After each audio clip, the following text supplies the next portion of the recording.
بسم اللہ الرحمن الرحیم۔ ناراض آدمی کو پیار سے خاموش کرو، بیمار انسان کو نرمی سے خاموش کرو، کنجوس کو سخاوت کے ساتھ خاموش کرو، جھوٹے کو سچ کے ساتھ خاموش کرو۔ نفسیات کے مطابق آپ جتنے خوش ہوتے ہیں، آپ کو روزمرہ کی زندگی میں کام کرنے کے لیے کم نیند کی ضرورت ہوتی ہے، کیونکہ اداسی زیادہ سونے کی خواہش کو بڑھاتی ہے۔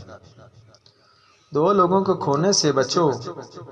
ایک وہ شخص کہ جب آپ غصے میں ہوتے ہیں وہ آپ کے مزاج اور آپ کی باتوں کو برداشت کرتا ہے، اور دوسرا وہ شخص جو آپ کی غیر حاضری کے دوران بھی آپ کی ساکھ اور آپ کی عزت کا دفاع کرتا ہے۔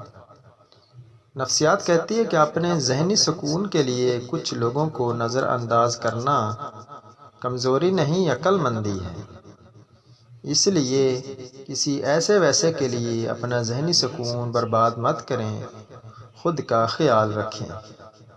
ویڈیو اچھی لگے تو ویڈیو کو لائک کر دیں، چینل کو سبسکرائب کر دیں۔